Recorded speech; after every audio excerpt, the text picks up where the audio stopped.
დადგა ასეთი საშუალება ვითხოვეთ შექმნილი სიტუაციიდან გამომდინარე დარბაზის შეცვლა ტექნიკურად ამისი შესაძლებლობა სასამართლოს ჰქონდა დამსწრე საზოგადოების რაოდენობის გათვალისწინებით ასევე ბრალდებულთა ოჯახის წევრების რაოდენობის გათვალისწინებით ვითხოვეთ დარბაზის შეცვლა მაგრამ სასამართლოს ამ ყველაფერზე უარი ამას მოყვა შედეგად რომ ერთ-ერთი ბრალდებული გახდა ცუდად სასწრაფოს ექიმის ცნობის მიხედვით დადგინდა რომ მისი ცუდად გახდომის მიზეზი იყო მისი ჯანმრთელობის მდგომარეობის გაუარესება რაც გამოწვეული იყო უჟანგბადობით.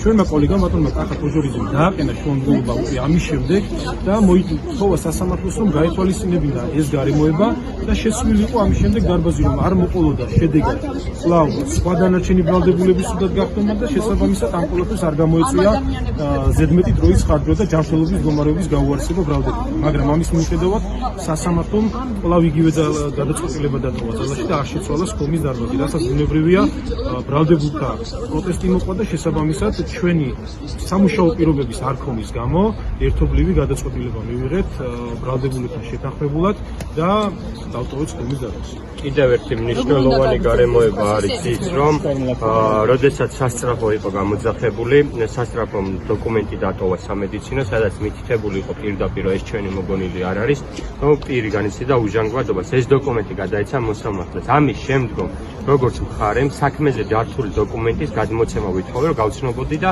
მანამდე მოსამართლე მიუთითებდა თითქოს და ექიმს არ უწერია ის, რომ უჟანგბადობას განიცდიდა და ამის გამო გახდა ცუდად. იძულებული გახდა მოსამართლე ჩემი არაერთი მოთხოვნის შემდეგ, რომ ეს დოკუმენტი გადმოეცა და დოკუმენტში პირდაპირ წერია, რომ პიროვნება იმიტომ გახდა ცუდად, რომ განიცდიდა უჟანგბადობას. ამის შემდგომ ეს დოკუმენტი მივაწოდე მოსამართლეს და ვუთხარი, რომ ბატონო მოსამართლე აგერ წერია და რატო იძახით, რომ ვითომ და ეს არ მყოფილა ეს ფაქტი და მოსამართლის პოზიცია იყო, რომ თითქოს და ის ვერ კითხულობს, როდესაც იქ ყველა პიროვნებას შესაძლებლობა ქონა ის ამოგვეთით. ასევე ბრალდების მხარის შემთავაზე რომ გაცნობოდა ამ დოკუმენტს და თავისი პოზიცია დაიფიქსირება. მნიშვნელოვანი გარემოება არის ის, რომ ჩვენს მიერ პროცესის დატოვების მიზეზი და საფუძველი არის ის, რომ ადვოკატები ვერ ავიტანდით ჩვენი დაცვის ქვეშ ყოფების მიმართ არაადამიანურ მოპყრობას და ჩვენი იქ ყოფნა იქნებოდა ამ ყველაფერზე თანხმობა. როგორ შეიძლება გაგრძელდეს ახლა სასამართლო პროცესი?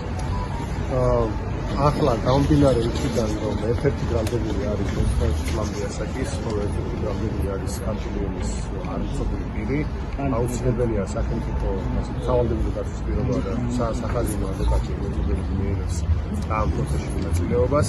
მას გადაეცემა საქმის მასალები, არ ვიცი ეს რამოდენიმე ხერხდება ტექნიკურად რომ ეს გაგრძელდეს სისტემა.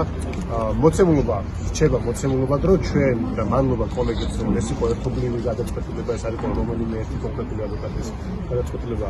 ამ გადაწყვეტილებაში ბრალდებულების და ადვოკატების ვიყავით ერთსა და იმავე პოზიციაზე.